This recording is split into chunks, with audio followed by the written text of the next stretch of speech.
में काई परसेंटेज न काई कमीशन काने एक बेसिक नॉमिनल फी हुंदी आ ऐं हिन में हिन वक्त 40,000 ॿारनि जो डेटाबेस आ रिश्तो में। न सिर्फ हितां इंडिया खां ॿाहिरि ऑल ओवर इंडिया सभिनी जा ॿार उन में रजिस्टर्ड आहिनि। मां जेतिरो सम्झां तो 1000 खां वधीक ॿार उन में उन्हनि खे पंहिंजो मतलब लाइफ पार्टनर मिली चुको आहे हिन वक्त ताईं 6 सालनि में। 1000 खां वधीक ॿार रिश्तो जे थ्रू शादी करे चुका आहिनि। नमस्कार, मैं राजेश दलवानी, आप देख रहे हैं उल्लास लाइन बुलेटिन।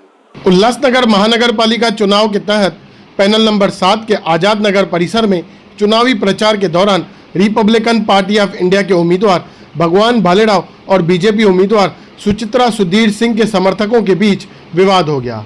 देखते ही देखते यह विवाद झड़प में बदल गया, जिससे इलाके में कुछ समय के लिए तनाव का माहौल बन गया। घटना के बाद दोनों ही गुटों की ओर से उल्लासनगर पुलिस स्टेशन में एक दूसरे के खिलाफ परस्पर शिकायत दर्ज कराई गई है। पुलिस ने मामले की गंभीरता को देखते हुए अपराध दर्ज कर आगे की जांच शुरू कर दी है। क्या नाम है और क्या घटना होती है? मेरा नाम धर्मेंद्र यादव, मैं एक बीजेपी का कार्यकर्ता हूं। मैं अपने वार्ड में झंडे और बैनर लगा रहा था, तो मैं के घर पे गया, उधर पूछा आंटी मैं इधर बैनर लगा दूं? उन्होंने बोला ठीक है लगा दो। बाकी उसकी जगह छोटी थी तो हमने उधर नहीं लगाया, दूसरी जगह लगाया। तो रात को उनके घर पे जाके गामा नीलेश ये लोग ने गया, उनके घर पे उनको गाली दिया और बोला किस काय के लिए उनका बैनर और झंडा लगाए। मैंने भाजपा का झंडा लगाया था उधर, तो काय के लिए लगाए। फिर उन्होंने हमको बताया, हम आए 100 नंबर पे फोन किए, अब बोले कंप्लेंट कर रहे हैं। वहाँ शॉर्टेज हुआ। फिर उसके बाद उन्होंने वैसे ही पुलिस वाले गए, तो वैसे ही वो लोग नीचे से ऊपर आए सीधा मारना स्टार्ट कर दिए। उधर सीसी कैमरा लगा, सीसी कैमरा में भी देख सकते हैं। हमने उनके बाप ने मेरा हाथ पकड़ा था, उसके भाई ने हाथ पकड़ा था और उन लोग ने मिलके मारा। फिर मैं भाग के गया, पुलिस वाले को बुला के लेके आया। इसकी आपने एफआईआर दर्ज कराई है पुलिस? अभी पुलिस स्टेशन में गया था, मेडिकल के लिए अभी आया हूँ। तो अभी आपकी पुलिस क्या मांग रही है? न्याय की मांग रही है, वो सही है, उसकी न्याय की मांग है। मैं पैनल क्रमांक 60 से सुचित्रा सुधीर सिंह, वहाँ से मैं भारतीय जनता पार्टी की तरफ से वहाँ पे इलेक्शन लड़ रही हूँ। और आज देखिए यहाँ पे मैं आई हूँ, यहाँ पे मेरे कार्यकर्ताओं को मतलब मेरे ऊपर कार्यकर्ताओं के ऊपर हाथ छोड़ा गया है। तो ये विषय ऐसा है कि पहले वहाँ पे हमारे भारतीय जनता पार्टी के झंडे लगे हुए थे, तो जो अपोजिशन पार्टी वाले हैं उनके लोगों ने आके पहले वहाँ से झंडा उतार के फेंका। फिर हमारे लोगों ने आके, जो मेरे कार्यकर्ता थे उन्होंने आके वहाँ पे 100 नंबर पे कॉल किया। वहाँ पे बीट मार्शल आई, उनको समझाया। उनके जाने के तुरंत ही बाद जो अपोजिशन पार्टी वाले थे भगवान भालेराव के लोग, उन्होंने मेरे कार्यकर्ताओं पे हाथ उठाया। तो देखिए ये इनकी गंदी राजनीति है, ये भय वाली राजनीति है। इन्होंने अभी तक वो भय की राजनीति की है, भ्रष्टाचार वाली राजनीति की है। तो ये सोच रहे हैं कि वही बरकरार रहे। तो इन्होंने आज हमारे कार्यकर्ताओं पे ये हाथ छोड़ के ये साबित किया है कि हम इसी तरह भय पैदा करते रहेंगे। तो मैं पैनल नंबर 7 की जनता से यही गुहार लगाना चाहती हूँ कि क्या आप ऐसे ही नगर सेवक चाहते हैं क्या फिर से? और देखिए ये करने का मतलब ये है कि हमारे लोगों का मनोबल गिराना, हमें अच्छे तरीके से प्रचार नहीं करने दिया जाएगा। ये सब करने का मिसगाइड किया जाएगा। हमारे लोगों का, मेरा, सबका माइंड डिस्ट्रैक्ट किया जा रहा है। तो मैं आज पुलिस प्रशासन से यही गुहार लगाऊंगी कि कृपया आप, मैं एक महिला उम्मीदवार हूं अपने पैनल नंबर 60 से, तो मैं आज ये पुलिस प्रशासन से यही मांग करूंगी, कृपया इस नारी शक्ति को आप लोग सहयोग करें। अगर इसी तरह ये अत्याचार होते रहा तो समझिए आज तो मैं एक उम्मीदवार होते हुए झेल रही हूँ, तो ये समझिए मेरी पूरी पैनल नंबर 7 की जनता झेलेगी ये चीज। इस विषय को लेकर आप निवडणूक आयोग से मुलाकात करेंगे या इस पे आज करेंगे? जी जरूर, मैं आगे निवडणूक आयोग से भी मुलाकात करूंगी और ये विषय उनको बताऊंगी कि अगर देखिए ये गंदी राजनीति करने वाले लोग अगर इस तरीके से राजनीति करेंगे तो हमारे पैनल नंबर 7 का विकास कभी नहीं हो पाएगा। और ये नारी शक्ति, ये हम पढ़े लिखे लोग हैं, हमारे पढ़े लिखे लोगों की मानसिकता बहुत अलग होती है। सुनो, क्या हुआ है अंकल, क्या घटना आपके साथ में घटी है, क्या कहेंगे आप? देखिए हमारे साथ घटना ऐसा घटी है कि हमको धमकी देते हैं और मारने की धमकी देते हैं, जान से मारने की धमकी देते हैं लोग। और रह गया कि ये लोग जो बैनर के बारे में, जो बैनर लगाने का था, तो बैनर तो लगा नहीं, लेकिन ये लोग बोले कि अगर हम अपने दरवाजे बैनर लगाया तो कल तुमको मैं देख लूंगा, धमकी के साथ बोले। ये आपको कौन बोला? ये गामा ने बोला। गामा, ये गामा किसका कार्यकर्ता है, क्या विषय बताएंगे आप? गामा करकट्टा खालीराव साहब का है। नहीं कैलाश के साथ रहते हैं। कैलाश के साथ, कैलाश वो उनका लड़का नीलेश, दोनों लड़के धमकी दिए। अच्छा, क्या धमकी दी आपको? अरे धमकी दिए मारने के लिए। मारने के लिए बोल रहे हैं। मैं इलेक्शन के बाद 124 कर दूंगा, ऐसा करूंगा वैसा करूंगा, ये तो बोल रहे हैं। तो आपने इसकी पुलिस प्रशासन को इसकी कंप्लेंट दर्ज कराई? वही मैं पूछ रहा था कि मैं आऊँ कंप्लेन करने के लिए, तो लोग बोले कि बाद में मैं बताता हूँ, तभी मैं आया। अच्छा, तो अभी आपकी पुलिस प्रशासन से क्या मांग रहेगी?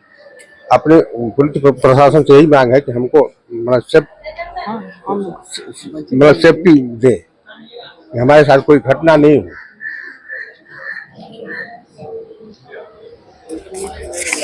बीजेपी उम्मीदवार सुचित्रा सुधीर सिंह द्वारा लगाए गए आरोपों का रिपब्लिकन पार्टी ऑफ इंडिया के उम्मीदवार भगवान बालेराव ने खंडन किया है। उन्होंने कहा कि उनके समर्थकों की ओर से किसी भी तरह की मारपीट या गड़बड़ी नहीं की गई है और उन पर लगाए गए आरोप पूरी तरह से निराधार हैं। भगवान बालेराव ने स्पष्ट किया कि चुनावी माहौल को खराब करने के लिए जानबूझकर ऐसे आरोप लगाए जा रहे हैं।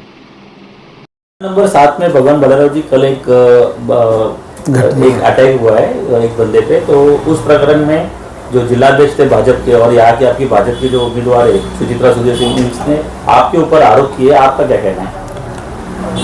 हमारी बहन सुचित्रा सिंह, इन्होंने जो आरोप किया है मुझ पर कि भगवान बालेराव के कुछ लोगों ने हमारे लोगों पर अटैक किया। भगवान बालेराव के पास कोई गुंडे नहीं। आप खुद के गिरेबान में झांक के देखो, आपके पति कितने बड़े गुनहगार है जो इसके ऊपर एमपीडी के तहत कार्रवाई की।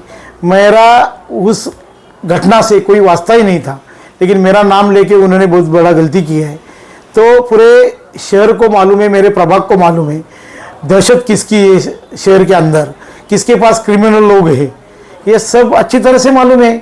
भगवान बालेराव के ऊपर कोई गुनाह नहीं है और भगवान बालेराव का दहशत है, तो भगवान बालेराव ने 14 साल यहाँ पे राजनीति की है। 14 साल से मेरे 2 नगर सेवक यहाँ पे है, किसी ने आज तक भगवान बालेराव के ऊपर उंगली उठाई नहीं। और दहशत इनकी है और दहशत के हिसाब से इन्होंने अभी इनको कोई आज के मेरा जो प्रभाग है वो दहशत मुक्त करने का मैंने नारा दिया है, तो ये गुनहगारी मुक्त करने का मैंने नारा दिया है, दारू मुक्त करने का मैंने नारा दिया है। इनको तकलीफ हो रही है, उसके वजह से ये सब कुछ छिटपुट घटनाएं घटी है। उसी टाइम कल मैंने मेरा जहाज निजाम बिल्डिंग के यहाँ पे हमारे जो कैलाश यादव जी है, उन्होंने हमारा कार्यालय का ओपनिंग किया। वहाँ पे बहुत लोग जमा हुए थे, वहाँ के लोग, और वो देख के इनको थोड़ा हड़बड़ी हुई कि आगे चल के यहाँ पे अपने को वोट नहीं मिलेगा। इसके लिए वारदात जानबूझकर सोची समझकर इन्होंने रची हुई साजिश है, ये मेरा कहना है कि दहशत मुक्त हमारे मित्र है राजेश वदारे जी, बहुत अच्छे मित्र है। मैं कांटेक्ट में रात को मुझे मिले, मैंने उनको बताया आप जो सोच रहे, आपने दर्शक आप तो क्रिमिनल बैकग्राउंड वाले के लोगों को अपन टिकट दे रहे, तो ये अच्छा नहीं है। तो उनको मेरी रिक्वेस्ट है, विनंती है, आप अपने थोड़ा गिरेबान में झाँकेंगे तो आपको सब दिखेगा। तो आप ये बोलने का राइट नहीं है। कल हमारे सीएम साहब आ रहे, तो ये सब उनको भी बताना चाहिए किसी ने, पत्रकार ने, क्या बाबा ऐसा ऐसा लोगों को आपने टिकट दिया है। राजेश वदारे जी जो बोलते वो अलग है और दिखते वो अलग है। पहले हमारे सुचित्रा मैडम थी, ये जो उनके पति थे पहले कालानी परिवार के साथ जुड़े थे, अभी टिकट के लिए भाजपा के साथ आ गए। तो ये मालूम है आपको सब लोगों को। ये जो आप पतिदेव कह रहे हैं, वो सुचित्रा सुधीर सिंह के पति का पूरा नाम क्या है और उनके ऊपर कौन से गुने डाले? सुचित्रा सुधीर सिंह का पूरा नाम मेरे ख्याल से रामदेव ना, सुधीर रामदेव सिंह।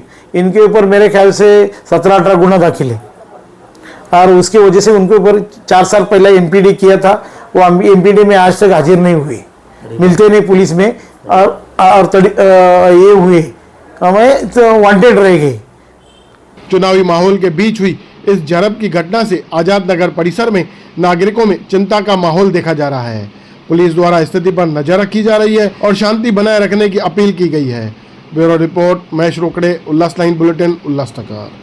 उल्लास लाइन बुलेटिन को सब्सक्राइब करें, बेल आइकॉन दबाएं और देखिए उल्लास लाइन बुलेटिन की न्यूज़ सबसे पहले आपके मोबाइल पर।